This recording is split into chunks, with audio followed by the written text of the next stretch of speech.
Hierbij open ik deze academische zitting aan de Universiteit Maastricht.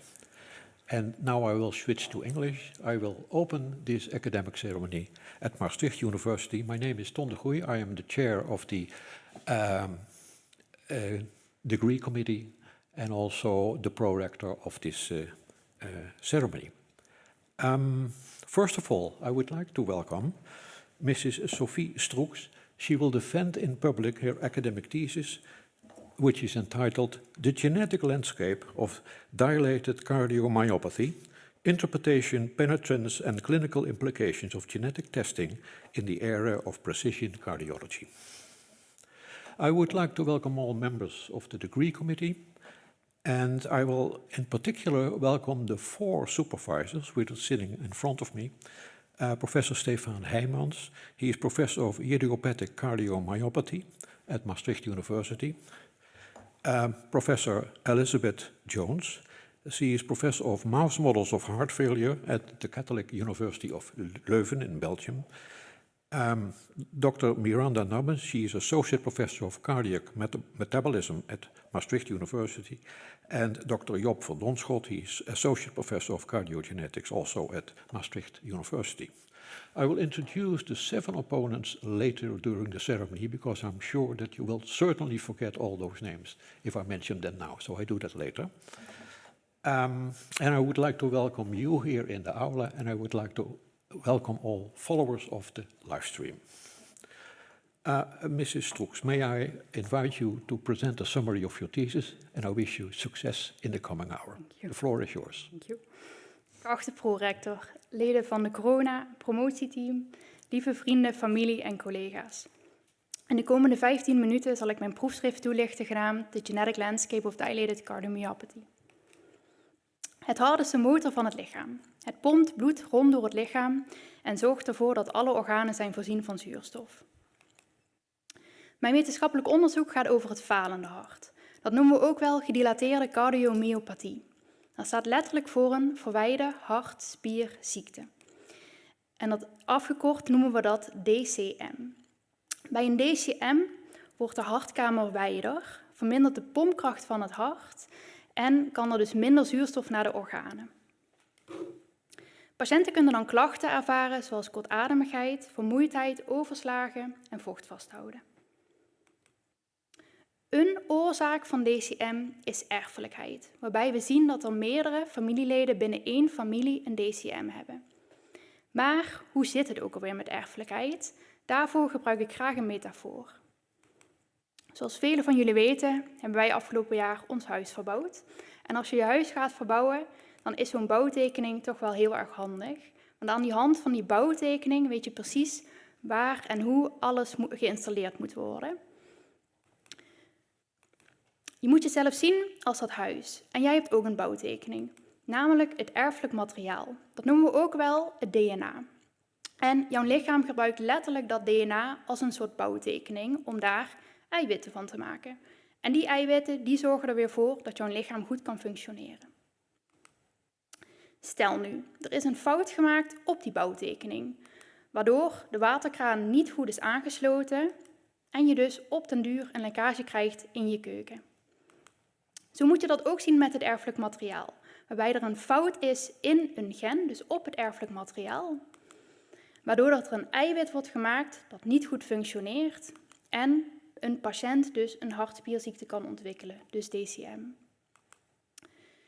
Als we dan inzoomen op die hartspier, dan ziet dat er onder de microscoop zo uit. Wat jullie zien, dat zijn allemaal hartspiercellen. En wat hartspiercellen doen, is samenknijpen. En dat samenknijpen van die hartspiercel, dat zorgt ervoor dat het hart bloed kan rondpompen door het lichaam. Als we dan nog verder inzoomen in die hartspiercel, dan zien we dat er allemaal eiwitten aanwezig zijn in die hartspiercel. Er zijn bijvoorbeeld eiwitten die ervoor zorgen dat die hartspiercel goed kan samenknijpen, maar ook eiwitten die ervoor zorgen dat de hartspiercellen goed met elkaar kunnen communiceren, zodat ze precies weten wanneer dat ze moeten samenknijpen. Nou, al die eiwitten die hebben dus ook een stukje erfelijk materiaal. Dus al die eiwitten hebben een gen. En een fout in één van deze genen, dat kan dus DCM veroorzaken. En er zijn dus ook meerdere verschillende genen die elk afzonderlijk tot DCM kunnen leiden. Nou, in deel 1 van mijn proefschrift kijk ik naar erfelijkheidsonderzoek. En erfelijkheidsonderzoek is een onderzoek dat doen we bij patiënten met DCM om na te gaan of er mogelijk een fout is in het erfelijk materiaal wat de oorzaak is van de DCM. Dat doen we onder andere bij ons in het ziekenhuis, waarbij we bloed afnemen bij een patiënt. En uit dat bloed kunnen we het erfelijk materiaal halen. En dat kunnen we verder onderzoeken op de aanwezigheid van zo'n erfelijke fout. In mijn proefschrift heb ik 2 verschillende testen met elkaar vergeleken. Een grote test, bestaande uit 48 verschillende genen, en een nieuwe kleine test, bestaande uit maar 14 genen. Zo'n uitslag van een erfelijkheidsonderzoek, dat kan zijn, er is geen erfelijke oorzaak gevonden, of er is wel zeker een erfelijke oorzaak gevonden, of een onzekere uitslag. En met een onzekere uitslag bedoel ik dat we wel iets hebben gezien op het erfelijk materiaal, maar daarvan weten we de betekenis nog niet goed. Het kan dus zijn dat het wel de oorzaak is van de DCM, of misschien helemaal niet. En je kan je voorstellen, zo'n uitslag dat kan tot heel veel onzekerheid leiden. Bij een patiënt, bij familieleden van een patiënt, maar ook bij andere zorgverleners. Nou, als we die 2 testen met elkaar vergelijken, dus de grote test en de kleine test, dan zien we dat het opsporen van zo'n erfelijke oorzaak eigenlijk lukt met beide testmethodes. Dus ongeacht die grootte van hoeveel genen dat je nakijkt. Maar we zien ook dat er minder onzekere uitslagen volgen wanneer er minder genen worden nagekeken.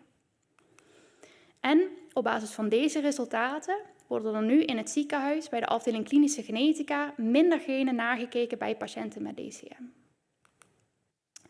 Ik heb het de hele tijd over een erfelijke aanleg als oorzaak van DCM.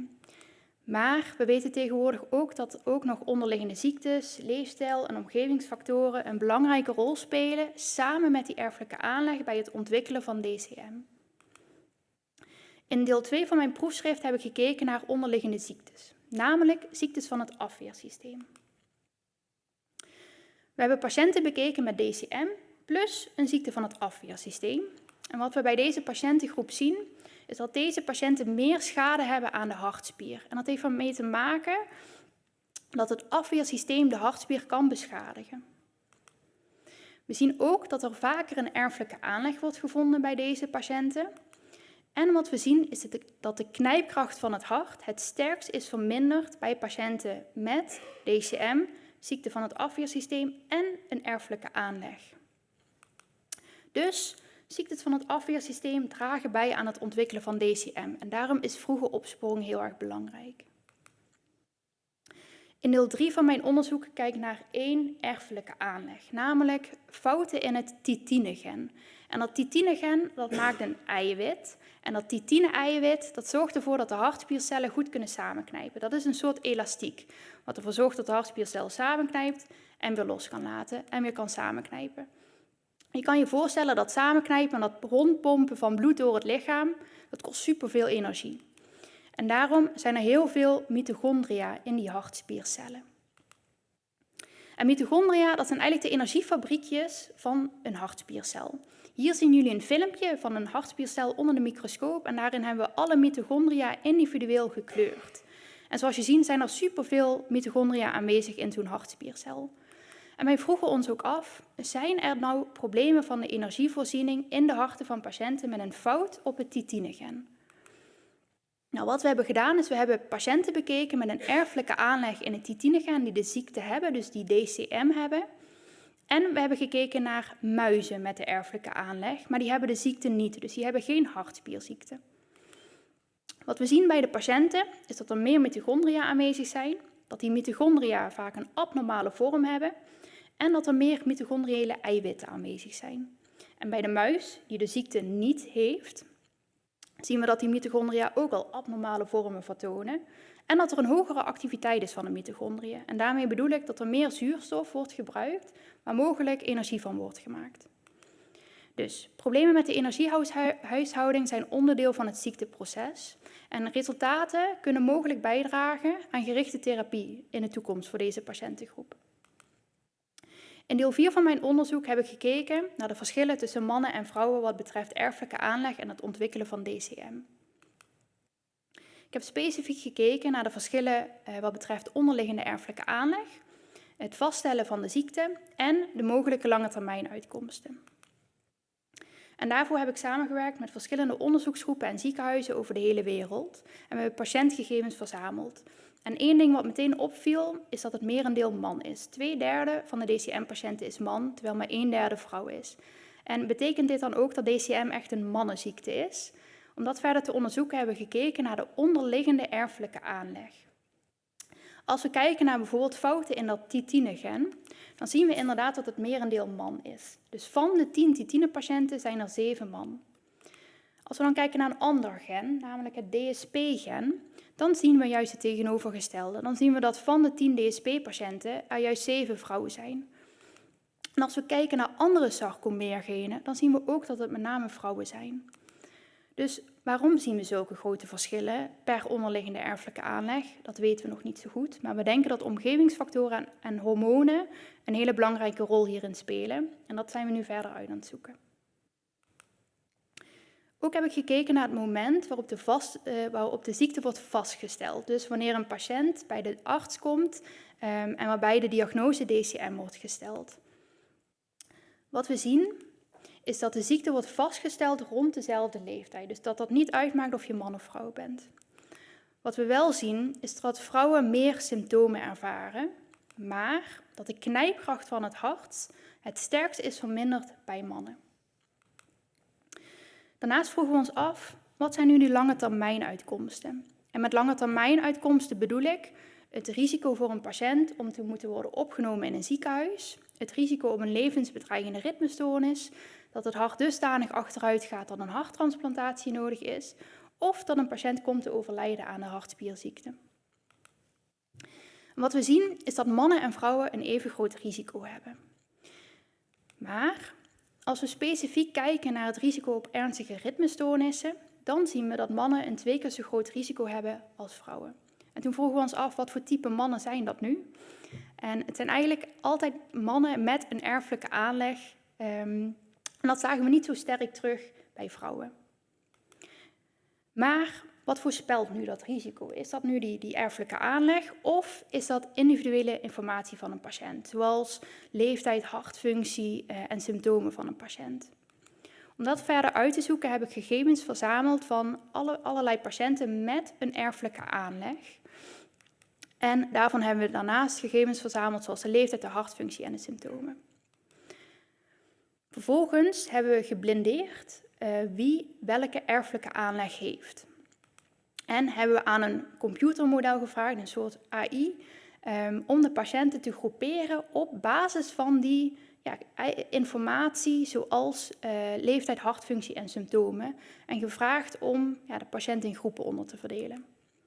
Dat leidde tot 4 verschillende groepen. En bij groep 1 en 2 zien we met name dat het patiënten zijn met nog een redelijk goede knijpkracht van het hart.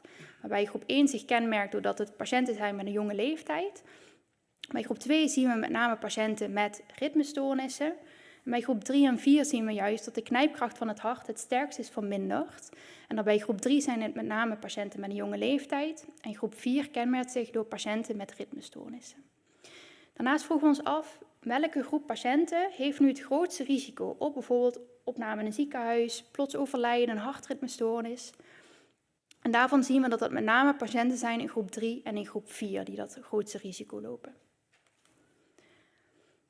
Terug naar die vraag, wat voorspelt nu dat risico? Is dat die erfelijke aanleg of is dat die uitgebreide informatie over die ene patiënt, zoals de leeftijd, hartfunctie en symptomen? En ons onderzoek laat zien dat de grootste voorspeller van het risico is die erfelijke aanleg. En dat die individuele informatie, dat draagt maar voor een klein gedeelte bij aan het voorspellen van een risico. Als laatste vroegen we ons af, welke erfelijke oorzaak vormt nu dat grootste risico? Kan je bijvoorbeeld zeggen dat een titine-patiënt of een DSP-patiënt een even groot risico hebben? Nou, wat we hebben gedaan is, we hebben per erfelijke oorzaak gekeken naar het risico om binnen 5 jaar te worden opgenomen in het ziekenhuis, een ernstige hartritmestoornis te krijgen, een harttransplantatie te moeten ondergaan of om te komen overlijden aan die hartspierziekte. En wat we zien is dat dat risico per erfelijke aanleg heel erg kan verschillen. De ene patiënt heeft een risico van rond de 10%, maar een andere patiënt heeft dan een risico van rond de 40%. Dus dat zijn echt wel grote verschillen. Daarom is erfelijkheidsonderzoek heel erg belangrijk. Want het kan dus zijn dat je een erfelijke aanleg vindt. En op basis van die erfelijke aanleg kan je voor een nieuwe patiënt een risico inschatten. En kan de cardioloog er bijvoorbeeld voor kiezen om een hartritmekastje preventief aan een patiënt te geven. Het is natuurlijk ook belangrijk voor familieleden. Want het kan heel goed zijn dat een familielid diezelfde erfelijke aanleg heeft. En als een familielid die erfelijke aanleg heeft, dan kunnen die bijvoorbeeld onder controle komen van een cardioloog om na te gaan wanneer en of een patiënt een DCM gaat ontwikkelen. Dus individuele beoordeling van een patiënt is belangrijk. En erfelijkheidsonderzoek is ook heel belangrijk daarin. Waarbij ook rekening moet worden gehouden met onderliggende ziektes van een patiënt, het geslacht van een patiënt en mogelijk in de toekomst ook een moleculair profiel. En daarmee wil ik u hartelijk danken voor uw aandacht en ik geef het woord weer terug aan de prorector. Thank you very much, Mrs. Stroeks, for this clear summary of your thesis. The opposition will be opened by the chair of the assessment committee, Professor Paul Volders. He is professor of genetic cardiology at Maastricht University. Professor Volders. Thank you very much, Mr. Prorector, dear candidate. Congratulations. It's very impressive work, I must say, with many publications already coming from that work. You must be proud, your family must be proud. I'm also a little bit proud, not because I'm part of it, but because we share the same secondary school during our education. So I'm sure that our school will be very proud that we are sitting here together today. My questions are related to chapters of the general discussion, so the last chapter. Because all the chapters that you wrote, all the original ones, are very impressive in themselves, but I'm equally impressed by the way that you put together this synthesis of this work, also nicely illustrated by the presentation you gave just a minute ago. There is various aspects that I would like to discuss as much as time allows. Let us start with the first one, and that is on your remark on energy deficiency and mitochondrial function, for instance, in the situation of DCM by truncated variant of Titin. Many of the questions that I will pose relate to how to implement this in the clinic. So my first question here is, imagine there is a family member with a truncated variant of Titin, still in the early or the preclinical phases of disease. How would you decide on the moment of, let's say, cellular or tissue analysis to detect that there is energy deficiency, and as such, protect that person with any preventive measure? Highly esteemed opponent, thank you for the compliments and thank you for your question. If we look at the energy deficiency that we're seeing in the patients and also in the mouse model, it has to do with the mitochondria, and it probably all linked to this Titin truncating variant. If you want to take it to the clinic, for example, like you were saying with a asymptomatic family member, I think right now it's really still hard to measure whether or not there is an energy deficiency in the heart, because the measurements that we have performed were all on cardiac biopsies of patients to establish the underlying mechanism. I don't think it is very preferable to take cardiac biopsies of asymptomatic family members, but I think we can also look at, for example, exercise, which also is highly energetic. We might be able to do some measurements during the exercise testing to see if there are deficiencies, because what we're seeing with asymptomatic family members is that they're also at a higher risk when they perform low exercise. So we know exercise is good for the heart and also the health of the mitochondria. Mm-hmm. So I would say something like this. Yeah. So you would examine this by clinical testing, but then there's people who run the marathon like it's nothing, yes, and others have a difficulty in ascending the stairs of this building. So that may not give you the best discrimination. Would there be any future for molecular diagnostics in this? Yeah, for molecular diagnostics, I'm not completely sure. What I can think of is, for example, mitochondria also have DNA.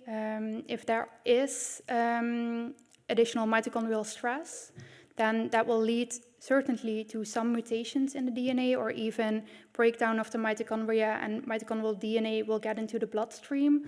Maybe that is something that you can measure in clinic, like the number of mutations and maybe the number of mitochondrial DNA present in the circulation. So that might be something that would be rather easy to measure, but I'm still... It's not available tomorrow in the clinic. No, no. Okay, that's clear. Let us discuss another point, the PRS, which is the abbreviation of polygenic risk score. You quote a paper which is interesting from 2024 on the importance of polygenic risk analysis in families with dilated cardiomyopathy from Thompson et al. It's not so much the particular paper that I would like to address, but what this paper mentions is the importance of, let's say, taking into account the familial context or the background of genetics in case of monogenetic disease. So that if you take that into account, the assessments you can make as to risk to the future or the disease progression may be much more accurate than not taking it into account. My question to you is, how, with your current expertise in clinical genetics building up already, would you see the future of, let's say, familial analysis or individual analysis on the basis of finding out about genetic background, for instance, with all kinds of different options you have there? Yes. So I think this is certainly something that the clinical genetics, we are going there. So I think PRS in the next few years will be really important. There is a lot of studies looking into PRS right now. I think for DCM, we are now solely focusing on monogenetic disease, but we oftentimes know that monogenetic disease, there is a difference in penetrance, so not all individuals will develop disease. So I certainly do think that PRS plays a really important role in this, and I think eventually we will look for monogenetic causes, and we will also do a PRS to determine what the risk is for a patient to develop a DCM phenotype. Okay. Yeah. Thank you very much. I think time is up, unfortunately. That's right. Yes. Thank you, Professor Volders. The next opponent is Professor Jacopo Olivotto. He is Professor of Cardiovascular Medicine at the University of Florence in Italy. Professor Olivotto. Thank you very much. I also would like to congratulate the candidate for a very nice, nicely laid out thesis. Some of the papers I was already familiar with even before reading the thesis because they had an international resonance. And I think I agree with the previous opponent that you made a very nice point of linking the stories together, and the thesis does tell a story, so congratulations for that. I was intrigued, of course, like other of the opponents we discussed previously on your paper on dilated cardiomyopathy related to a systemic immune-mediated disease. And you have shown that the prevalence of genetic mutation in this particular population is who develops dilated cardiomyopathy in the context of immune-mediated disease is high compared to the general population. And in some instances, for example, sarcoidosis, as many as 1 patient in 4 develop dilated cardiomyopathy. So one particular aspect is that sarcoidosis is a good example. Whenever you have inflammation in the heart, even though there may be genetic predisposition, you are prone to have not only a dysfunction, but also arrhythmic manifestations, both at the atrial level, so atrial fibrillation, and particularly ventricular.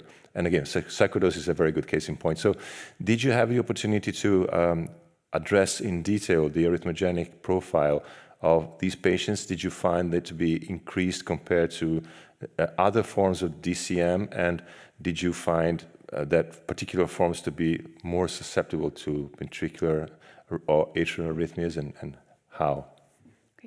Highly esteemed opponent, thank you for the compliments and thank you for your question. In terms of arrhythmias, this is not something that we have addressed in that paper specifically, but other members of our team have looked into this, which was recently published, where we looked into patients with a systemic immune-mediated disease and patients without. And what we're seeing in that patient group is that they are at greater risk for adverse events, like malignant ventricular arrhythmias. So this could very well be that the immune-mediated disease will change or increase the risk of fibrosis and therefore increasing the risk for malignant ventricular arrhythmias. So this is something that is established within our cohort as well, but something that we didn't really address in our paper. We did look at differences in outcome in genotype positive, genotype negative DCM and SID patients, where we didn't see a difference. But I'm sure that there will be an increased risk for malignant ventricular arrhythmias. And in particular, I saw that not all the patients had evidence of those who did a myocardial biopsy, not all had evidence of acute inflammation at that point. So, but you did not assess, for example, in that case, whether there was any relationship between acute presence of myocardial inflammation as opposed to absence of that. No, I mean, I haven't, but I think we've looked into that, and also to look into the MRI as well, if we see more fibrosis on MRI. And if I remember correctly, there is more fibrosis in MRI and therefore an increased risk. In terms of the biopsies, indeed, we didn't find inflammation in all biopsies. But one limitation of our study is that we don't have all the information on treatment of the SID. So I wouldn't say if we didn't find inflammation that automatically means that there was no inflammation. Maybe it has been there, but we couldn't measure it at that time. Thank you. I have another question related to Chapter 5. So the prevalence and clinical consequences of multiple pathogenic variants in DCM. And the finding is counterintuitive because you do not find any, well, first of all, it's quite rare to have a compound or complex genotype in DCM. And the other thing is that it doesn't seem to add risk as opposed to having one single variant, which is different from, for example, hypertrophic cardiomyopathy or arrhythmogenic cardiomyopathy. So I wonder, one thought that came to my mind, is this because either this is incompatible with life, or is it because, so you don't have double mutants because of that, or is it because, for example, in HCM or arrhythmogenic, if you have double mutations, they are both in genes that belong to the same sort of pathogenic sort of cascade. In DCM, you may have genes that are completely different. So the fact that they belong to such different mechanisms of disease, could that be a reason why it doesn't add to risk? Yeah, we also find it striking because in literature it's always like if you have a double mutation that will lead to an increased risk or a more severe phenotype. We didn't see that, and I think it has to do with the fact that the 3 patients that we have all have a titin truncating variant in addition to another gene variant. And one thing that is really striking with titin is that the penetrance is really low. So therefore, I think the addition of titin and another variant will not lead to as severe of a phenotype.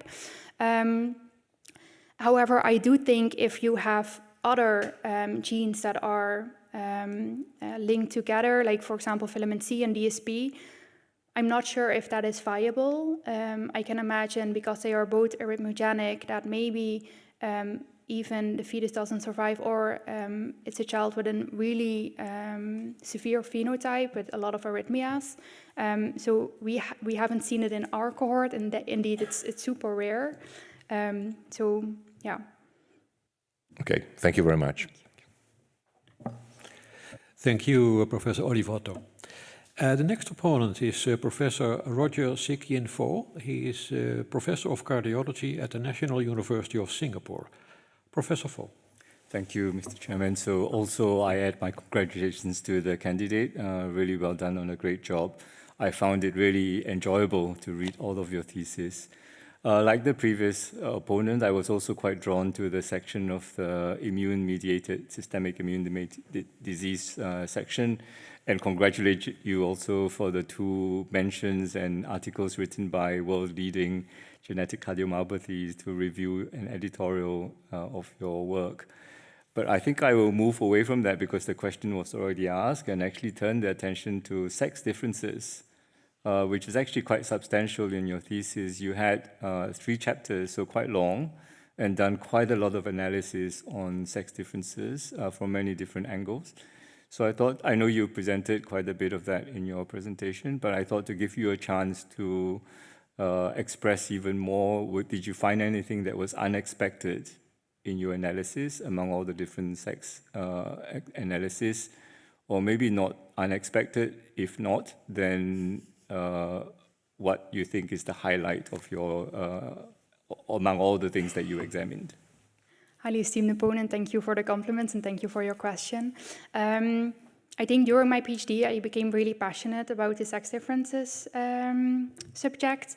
I think before we said like DCM is a really male-dominant disease, but now looking at our data, it actually shows that it really depends on the underlying genotype, and I think that is what is really striking here, because before we thought maybe males are heavier drinkers or that will therefore alter the risk of DCM. But I think now if we just look at genotypes alone, what we're seeing is that there is this really striking sex differences. For example, for Titin, it's male dominant, but for DSP, we actually see more females that develop disease. And why this is, we're still not completely sure. We think it has to do with environmental factors or hormonal differences, and that is certainly something that we are going to look into further, because I think that will then lead to better care for males and females with a DCM and their family members as well. I have no further questions. Thank you very much. Thank you. Thank you, Professor Faux. The opposition will be continued by Professor Roderick Llewellyn Roderick. He is not here, but he is online present. He is a full professor of cardiology, experimental cardiology, and also head of the faculty of Faculty of Medicine at the Catholic University of Leuven. Professor Roderick, the floor is yours. Okay, thank you very much, and congratulations again to the candidate and to her promoters, and of course to the family for supporting her through this very extensive work that she's done. It is quite an extensive piece of work.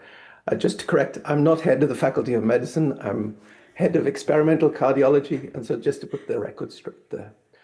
I had a couple of questions. I was interested in the interaction between age and the manifestation of different DCM mutations, and I was wondering, is there, so you showed that with your larger panel that this didn't detect any more mutations perhaps or more patients than the smaller panel, but if you were to look only in an older population, would this still hold true? You know, are there perhaps less penetrant mutations that start to emerge in an older cohort that wouldn't in a younger cohort?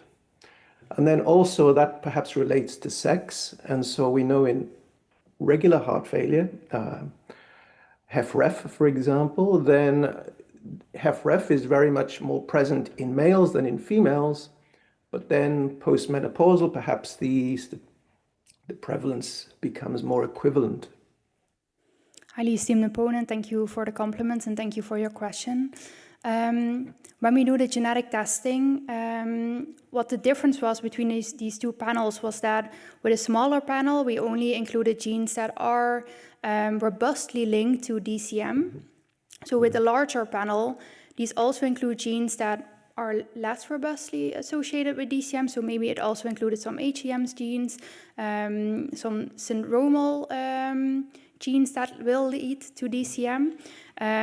So I think with larger panel testing, that should be done, for example, when patients have a pediatric onset or have syndromal features or a really extensive family with DCM. So in my opinion, I don't think age is necessarily the factor that will therefore lead to a higher yield of finding a genetic variant in these panels.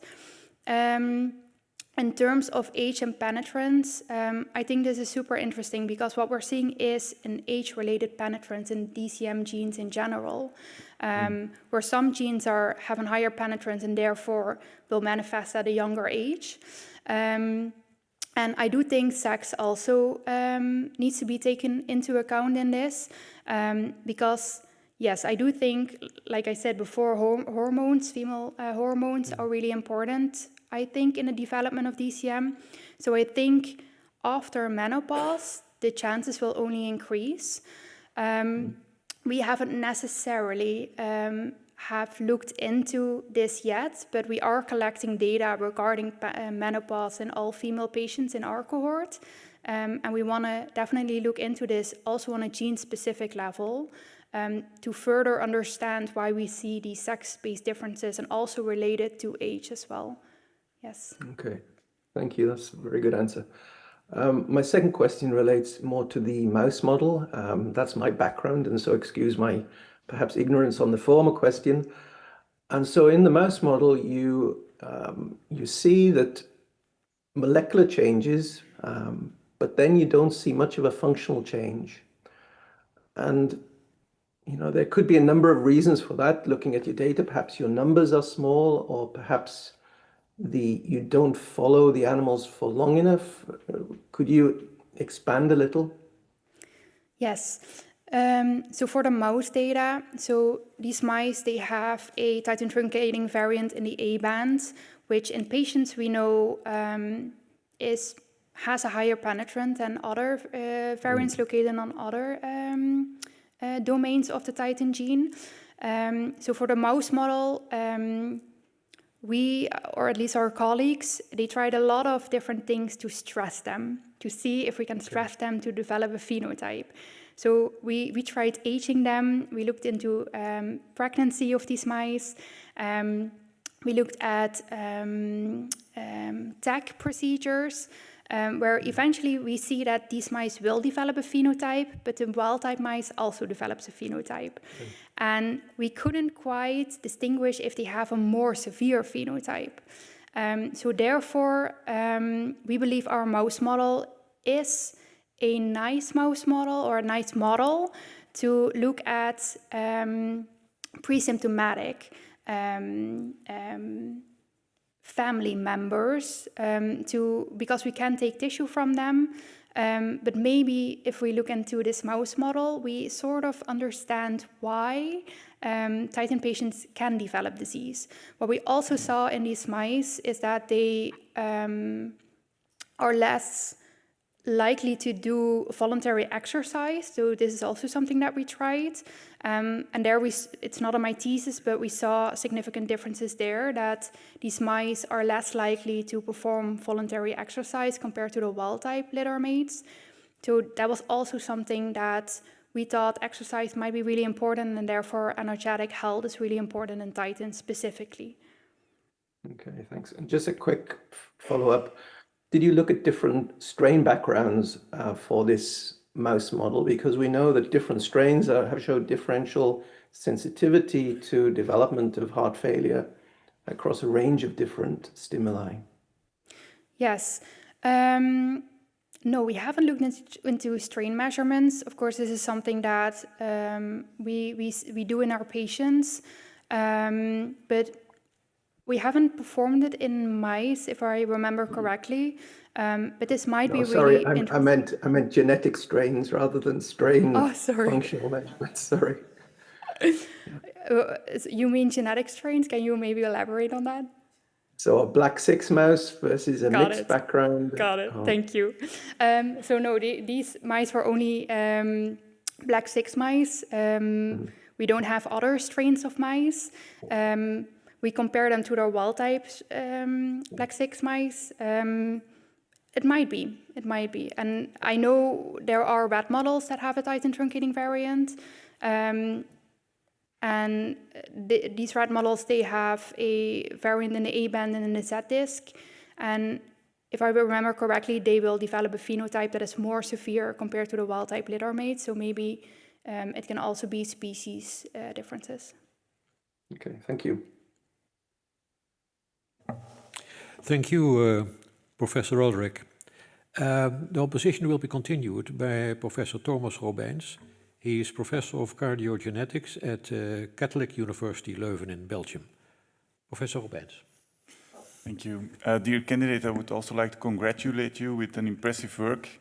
I think many of these chapters are very interesting and relevant to the clinical practice that we do.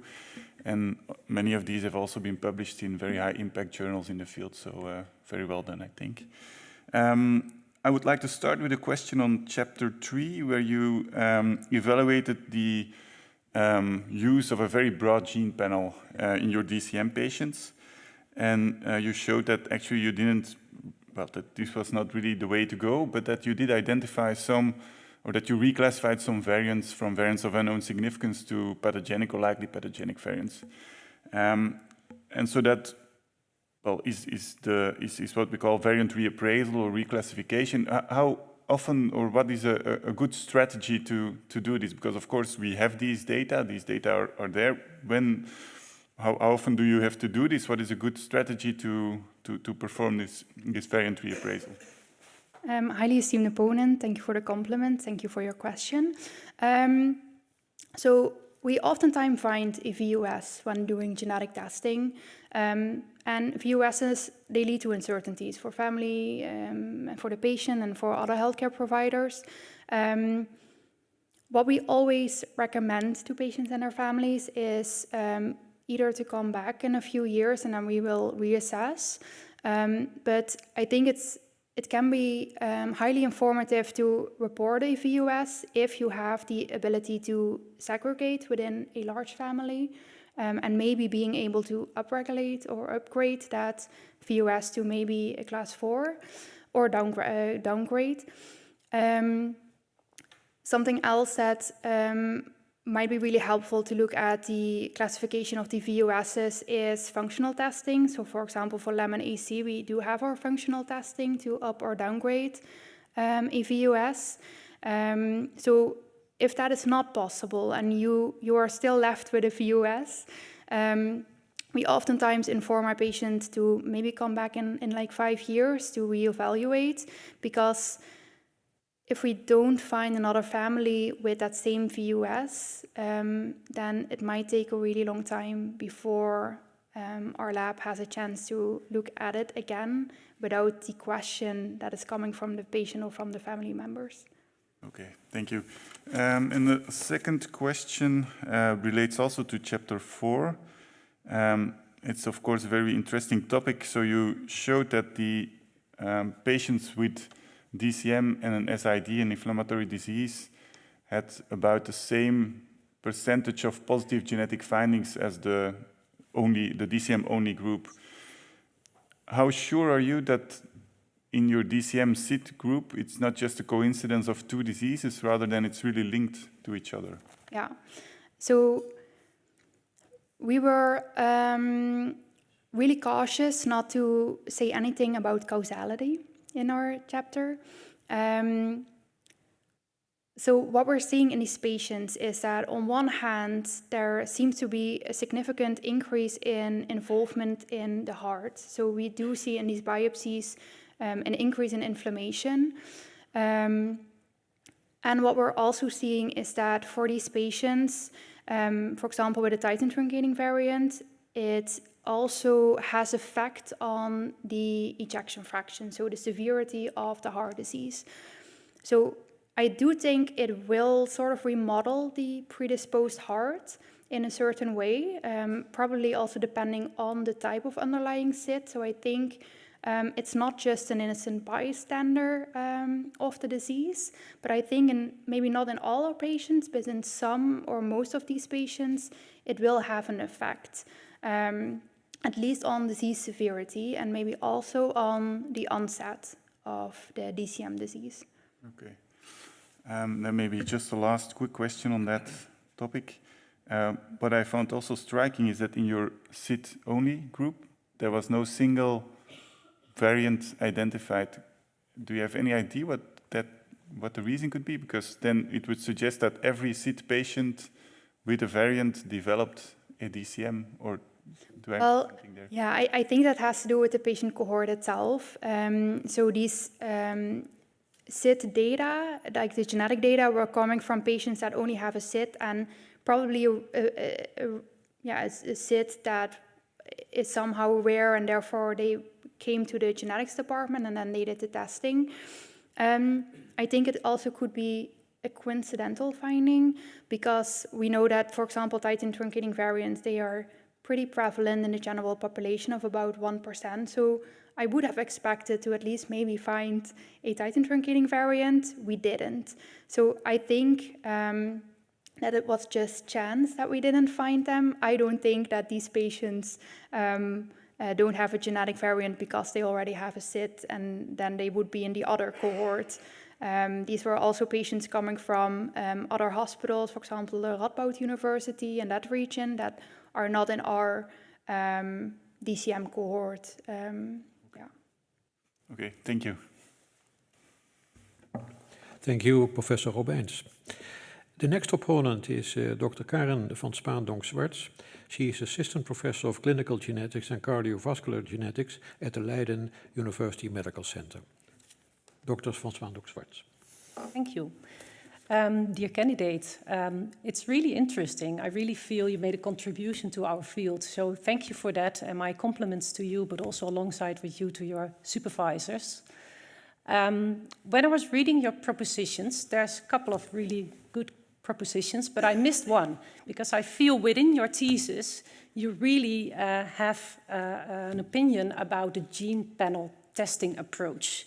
And I would like to discuss this with you, because when you look at chapter 2, page 43, you discuss within this cohort a couple of cases where you have HCM causing variants, and these patients, they presented with a DCM phenotype, and a DCM was the reason for that genetic test. So I was wondering if you take this data into account, but also your knowledge about the genetic architecture, about the complexity within the genetics, and also with the gene disease validity methods that we have. I was really wondering if you could take us alongside your thoughts whether we should include the MIBPC3 gene in the panel or not. Yes. Highly esteemed opponent, thank you for the compliments and thank you for your question. Yes, so I think genetic panel testing is really important, but I do think that we have to make sure that we're looking at robust genes for DCM, because we are also worried about incidental findings, for example, which we also discuss in that chapter. I think when it comes to, for example, myosin binding protein complex 3, which is a known HCM gene, I think in some DCM patients it might be important to test that gene. For example, if you think that that patient is a burned out HCM patient and therefore they present with a DCM phenotype, then it might be really informative to also test that gene.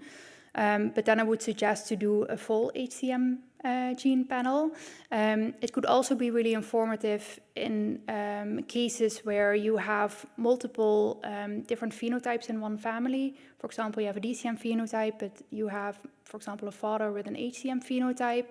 Then I do think like broader genetic testing panels will be informative and therefore also will lead to less incidental findings.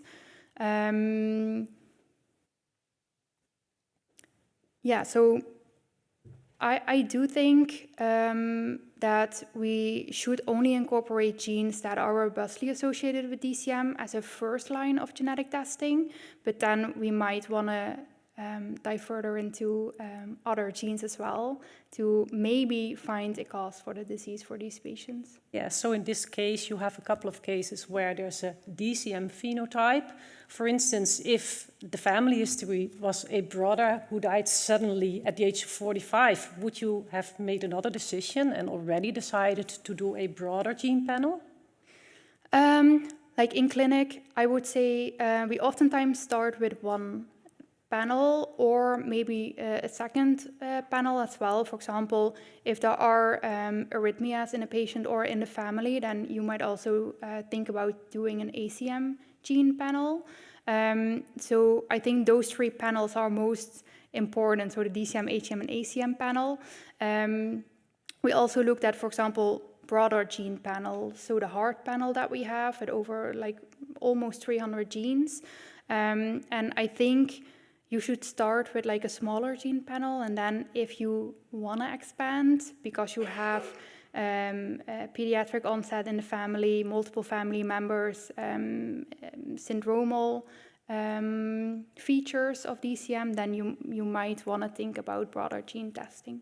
Okay, so I would like to also move on to one of these second genetic cause cases where, let me see at page 186, you present the case with a titin variant and lemon AC variant. And we already discussed the mouse model that you studied in that context. But I was wondering if you can elaborate on your knowledge on the lemon AC gene, the type of variants, the penetrance, but also on your knowledge on titin cardiomyopathy, if you would expect this person to have a severe phenotype or not. Yes. So for lemon AC, we know, for example, in the risk calculators, non-missense variants are in there, and therefore we believe that those non-missense may be more penetrant and lead to maybe a more severe disease with a higher risk. And for titin, we see mostly truncating variants. I think for lemon AC, what we oftentimes see is an arrhythmogenic phenotype. So if we compare it overall to other genotypes, I think one would argue that these patients have a more severe disease. And for titin, I think environmental factors and other factors are more important for disease development there. For lemon AC, I think the penetrance is about almost 100% at like 60 years old for these patients, and for titin, about at 60%. I would estimate about also at 60 years, 60% penetrance. So if we have a patient with a titin truncating variant and a lemon AC variant, I would think that mostly the lemon AC variant will lead to the disease severity and the disease onset rather than a titin truncating variant. I don't think it's like an innocent bystander, but I think it will only modulate the heart to a certain degree compared to the lemon AC variant. Yeah, because in this instance it was a missense lemon AC variant, and I also read that you were sort of considering in first instances might be a VOS, later on likely pathogenic, but we do know that there's differences in rhythmic outcome between non-missense and missense lemon AC patients. And this person, he was not really having these lifestyle factors that we know in titin cardiomyopathy that can trigger the condition. So if we move on to this second genetic cause, to the pediatric part, because later on in your thesis you had the opportunity within this registry to also look at pediatric cardiomyopathy cases. What kind of opportunities do you see if we look into that field for our knowledge in the genetics and the clinical interpretation, also for our adult population? Yes, I think the pediatric population is really interesting. I think it's an individual subgroup of DCM patients. What we're seeing is that in the pediatric patients, there are other genes that have a higher frequency compared to the adult population. And for example, in myosin heavy chain 7, which in adults is considered maybe a lower risk gene and a lower penetrant gene, but in pediatric patients, we oftentimes see a variant in this gene. So I think what it shows us is that variants can be really, really important. So the type of variant and maybe the location of a variant within a gene will say something about the onset of the disease. So I think in pediatric onset, I think the type of variant might be really important. So maybe we move forward towards not a gene specific risk or gene specific screening, but maybe also going towards a variant specific risk and a variant specific screening. And that's why we're also sort of saying that maybe in terms of guidelines, we might also want to screen family members at a really early age when there is a pediatric case in that family or a sarcomeric gene variant. Okay, thank you with that. Thank you, Dr. van Spaan-Okswets. The seventh and last opponent is Dr. Twan van Spaan van Stipdonk. He is cardiologist at the Maastricht University Medical Center Plus. Thank you. Dear candidate, my congratulations on taking us on a beautiful stroll through the landscape of genetic DCM. I'm very much willing to give you a task for the future because this is, well, a great point in your career. And but it doesn't stop here because I think the landscape needs some landscaping. I hope you also got a garden with your house. Yes. So in research, we have tools as well. The tool usually is a big bag of money. So if I would give you a big bag of money, where would you take the landscape of dilated cardiomyopathy? Where do you think, in all these opportunities that I read in your great thesis, where do you think we should go? Where would you put your money on? Highly esteemed opponent, thank you for the compliments and thank you for your question. I think if I had a big bag of money, I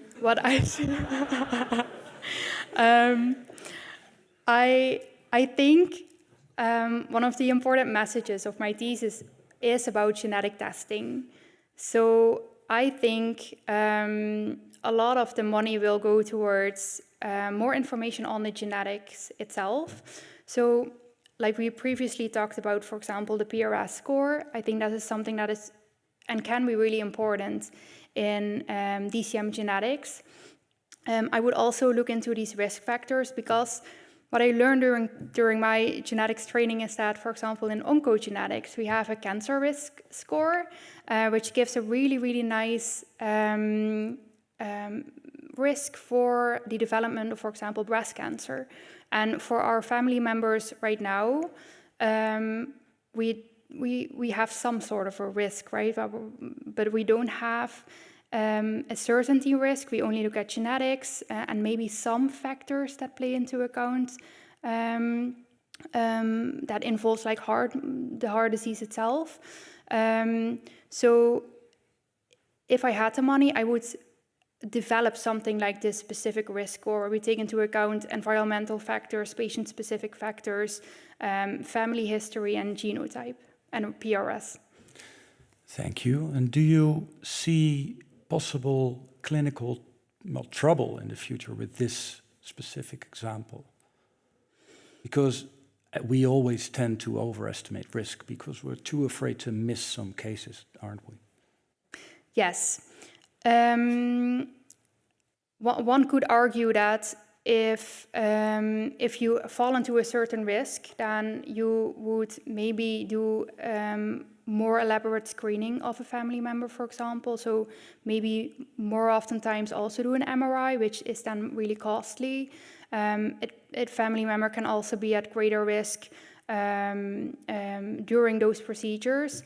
And for example, if there is a patient and you decide to implant an ICD, it also might have some negative effects for that patient, and maybe they will never develop a malignant arrhythmia. So yes, I do think risk is something that is really hard to interpret, right? Mm-hmm. But yeah, I think I would rather overtreat a patient or a family member than undertreat them.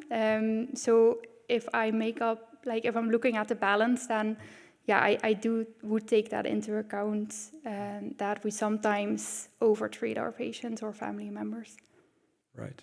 then maybe, as you're a very qualified geneticist in coming, and maybe you could also get some cardiology training and help me in the outpatient clinic. Sure. Because I'm going to get a lot of patients out of there. Huh? Yeah. Yeah, that is true. I'm satisfied with the answer. Thank you so much. Thank you. Thank you, Dr. van Stipdonk. I would like to invite the chair of the assessment committee for a few final questions. Professor Volters. These are exciting times. So when I started in cardiology, and especially in genetic cardiology, about the same time as Professor Heijmans, we were happy that single genes were the culprit, the suspected culprit of disease. And now, also based on your slide and the beautiful content of your thesis, we're discussing how different genes carry different percentages of risk. These genes that you mentioned in the slide, the ones that are particularly at risk, are also part of the guidelines for sudden cardiac arrest and VT in the European Society of Cardiology. Now you taught us the importance of inflammation in some cases, especially in desmoplakin or vitamin C, and in follow-up to the question of Professor Olivotto, I wonder, what is that relation? Why would you have a susceptibility to inflammation in case of a DSP mutation, or the opposite? Once you have that particular disease, you're particularly prone to shoots in ejection fraction or even the development of fibrosis. Do you know what that connection is? I'm not completely sure, but if I think about the basis of, for example, a desmoplakin, it's all part of the desmosome, and I can imagine if the desmosome is not functioning well, the cardiomyocytes cannot communicate, and you get more extracellular matrix, and maybe that will also therefore trigger immune response, and maybe trigger TGF-beta for fibroblast activation, and therefore you see also more arrhythmias.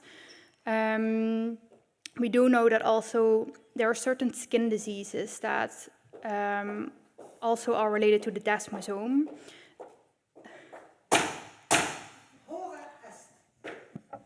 Mr. Stroeks, as you have noticed, the time for defending your thesis has passed. The committee will now withdraw to discuss the quality of your thesis, in particular the quality of your defense, and please await our return here.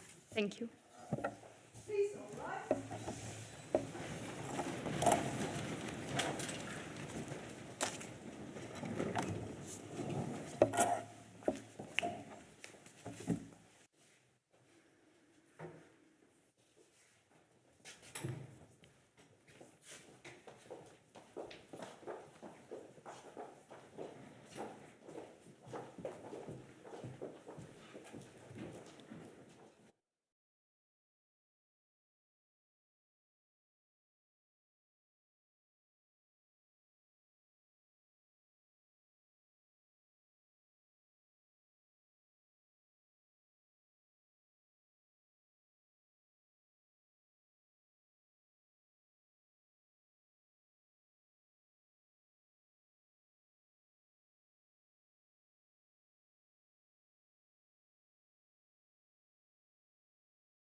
Dear Mrs. Stroeks, the committee here has assessed the quality of your thesis and in particular the quality of your defense. And in view of his positive verdict, it has decided to grant you the degree of doctor, and not only one doctor, but a double doctorate at Maastricht University and the Catholic University Leuven. Your supervisor, Professor Heijmans, is authorized to confer upon you this academic distinction in accordance with Dutch and Belgian university custom and law. I invite your supervisor now to take the floor.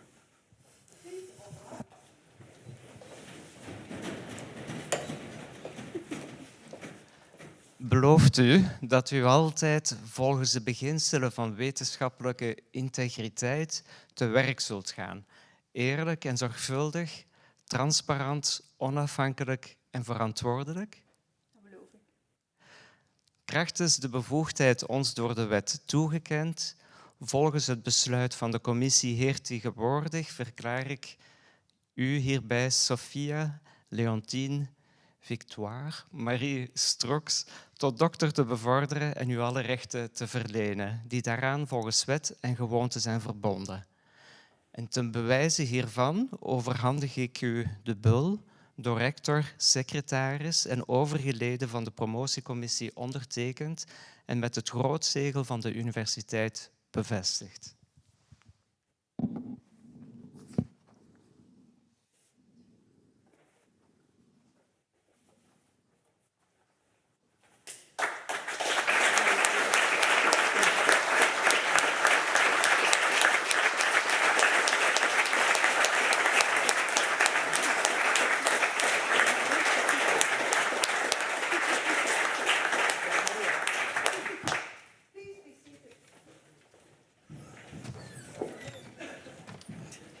Vooraleer ook Job het woord te laten, wil ik ook een woordje toch naar jou toe zeggen. Dus beste Sophie, nu dokter Stroeks, van harte proficiat met je welverdiende promotie tot dokter, die je dankzij de samenwerking tussen verschillende teams, Maastricht en Leuven en andere teams in Europa en de Verenigde Staten tot een schitterend einde hebt gebracht.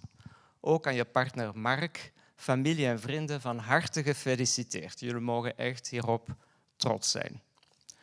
Hoe het allemaal begon, zo'n 5 jaar geleden contacteerde professor Han Brunner, toen afdelingshoofd klinische genetica, mij en Job met de melding dat hij een nieuw talent had geïdentificeerd. Je had reeds in de VS onderzoekservaring opgedaan, vooral in celletjes, en overweeg om je verder toe te leggen op nieronderzoek.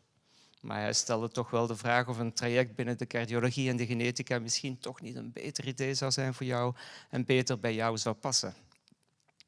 Professor Elizabeth Jones en ik hadden op dat moment een beurs verworven die ons toelaat om binnen de Leuven-Maastricht samenwerking jou een PhD-positie aan te bieden met focus op titine-onderzoek, zowel in muis als in mens. En met de rust en vanzelfsprekendheid die jou wel kenmerken, ben je vlot aan je PhD-traject begonnen. Hoewel je aanvankelijk meer ervaring had met moleculair werk en cellen, groeide je geleidelijk steeds meer richting het patiëntengebonden onderzoek. Mede dankzij ook de inspirerende en zeer enthousiaste begeleiding en samenwerking met ander superjong, wel jong, super de jong niet meer, en enthousiast talent, in het bijzonder dokter Job Vuskons. Je proefschrift is dan ook een mooie weerspiegeling van het werk dat je hebt verricht onder die deskundige begeleiding. En met de zeer waardevolle ondersteuning ook van Elizabeth Jones en Miranda Nabbe voor het moleculaire muizenwerk. Daarom wil ik zeker Liz, Job, Miranda binnen ons cardiomyopathie-expertise-team van harte danken voor jullie essentiële bijdrage aan het traject van Sophie. Job, als verantwoordelijke nu van de klinische cardiogenetica heb je Sophie op een bijzonder gedreven en betrokken en enthousiaste wijze begeleid en mee vormgegeven aan dit prachtige wetenschappelijk boekje. I would also like to thank our international guests today, Professor Jacopo Olivotti, Professor Lou Roderick, Professor Thomas Robijns, Professor Roger Fu for the time and efforts in evaluating Sophie's PhD work. Sophie, je hebt een bijzonder talent om mensen te verbinden, werd daarnet ook nog vermeld rond je onderzoek, en dus op een fijne manier te netwerken. Je vermogen ook om rustig te blijven en het overzicht te bewaren, ook onder de uitdagingen die eigen zijn aan een PhD-traject, is echt een grote sterkte. En zoals je ook vaak deed, soms helpt het om de druk wat te relativeren en om bijvoorbeeld de e-mails niet altijd te beantwoorden. Om Job en dus nog wat tijd te gunnen, wil ik afronden. Je gaat echt een mooie toekomst tegemoet als academische klinische geneticus.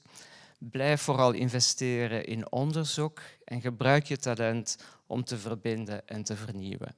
Ik ben ervan overtuigd dat je verder zal blijven uitblinken als arts, onderzoeker en als mens. En mede ook uit naam van Liz van harte proficiat.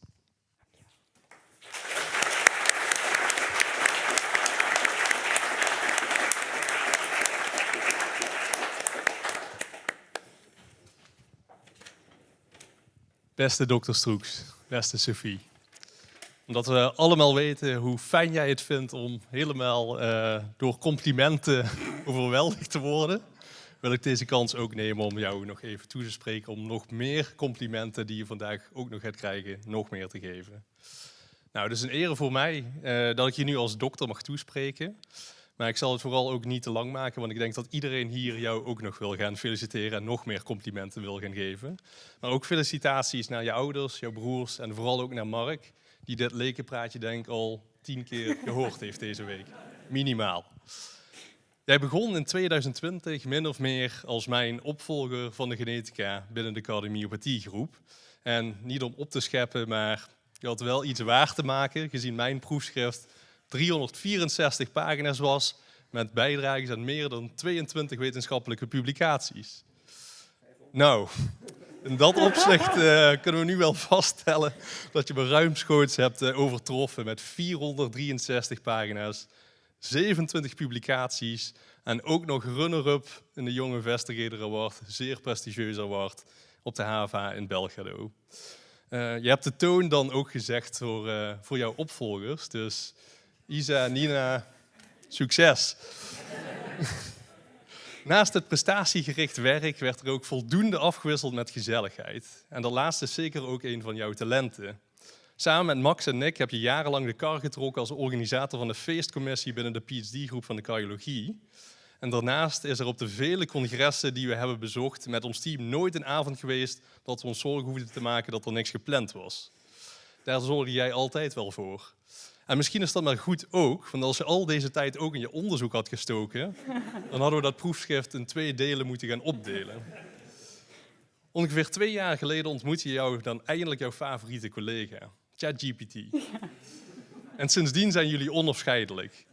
Zoals we vandaag in je presentatie ook hebben kunnen zien, en ook de voorkant van jouw proefschrift zelfs, leidt deze samenwerking tot prachtige beelden, prachtige figuren. En ben je ook als grafisch vormgever dan ook onmisbaar in ons team. Ik heb er dan ook volle vertrouwen in dat jij en Chat samen nog heel veel succesvolle jaren tegemoet zullen gaan. Sophie, als de bescheiden persoon die je bent, heb je nooit echt gepronkt met jouw publicaties in de topjournals van de cardiologie. De geweldige presentaties, de Young Investigator Award en al die andere bereikte mijlpalen. Laat ik dat vandaag dan 1 keer voor jou doen door te benadrukken dat jouw proefschrift echt een ongelooflijke en uitzonderlijke prestatie is, waar je ontzettend trots op mag zijn. Geniet daar vandaag en morgen vooral van. En ik ben dan ook ontzettend blij dat wij de komende jaren nog heel veel zullen samenwerken, nu als AJOS, maar binnenkort ook als postdoc binnen de klinische genetica verder aan jouw eigen onderzoek gaat en ook verder jou zal ontwikkelen als arts met onderzoeker. Klinisch werk, schilderen, onderzoek, plafondstukken, mensen verbinden. Blijf vooral zo doorgaan zoals je bezig bent. En dan is vandaag slechts het begin van een geweldige carrière. Van harte gefeliciteerd.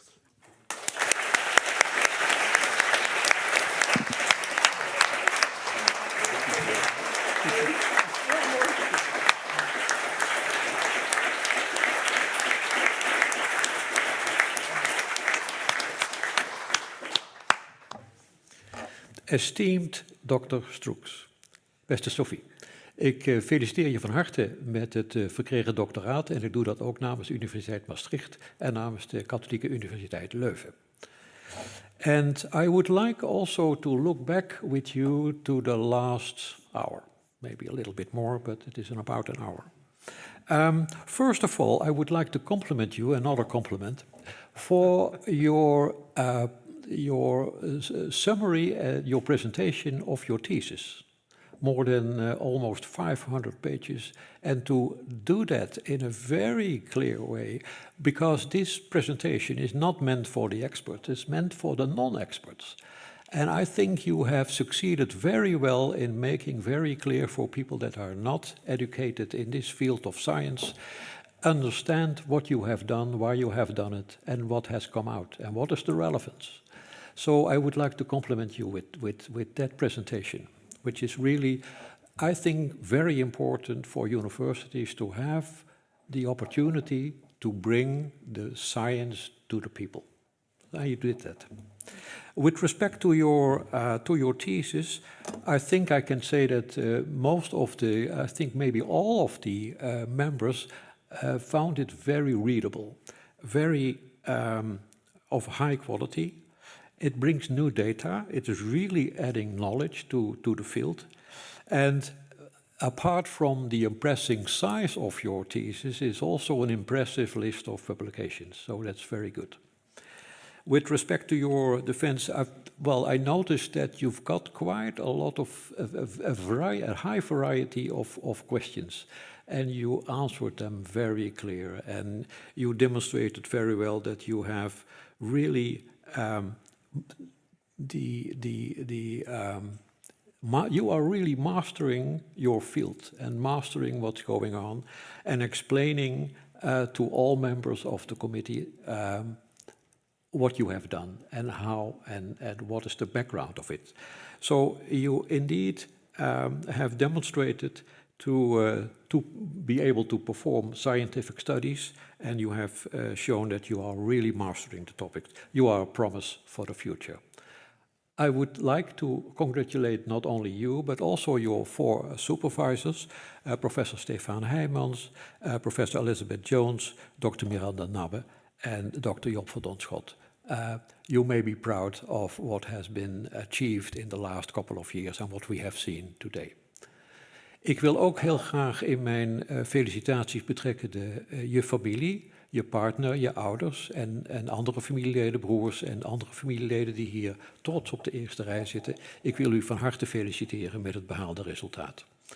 En mijn felicitaties natuurlijk ook gaan uit naar heel veel bekende collega's, oud-collega's en andere mensen die geïnteresseerd zijn in deze promotie. En ik wil ook zo alle volgers van de livestream van harte feliciteren en betrekken bij het succes wat je vandaag hebt laten zien. I would like to thank all members of the committee. Thank you for critically reading the manuscript. Both universities appreciate your contributions to this committee. And I would also like in particular to thank the external members of the committee.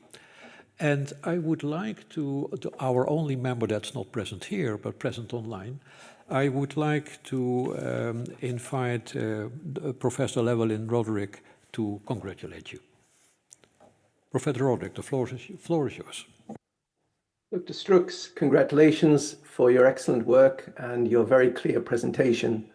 As I mentioned, even in Dutch, I could understand it, and I think your use of the Dutch language was very understandable. And so congratulations to you, your promoted team, and to your family and friends. And sorry I'm not there to be with you to celebrate with a drink afterwards. Thank you. Thank you very much, Professor Roderick. Before I close this academic ceremony, I would like to invite the audience here. If we, after that, if we have closed the academic ceremony, I would like to invite you for the reception in the rafter. You find that quite easily if you go out and you make a turn to the right after the elevator, you will find the rafter quite easily. I would like to invite the close family to stay here because we want to take a picture just after the ceremony with Professor Roderick on the screen and you in the middle. And then we make another photograph in the hall, also with you and your family in the middle. So I would like to invite you to stay here and to join us to the hall of the building. Hereby I close this academic ceremony.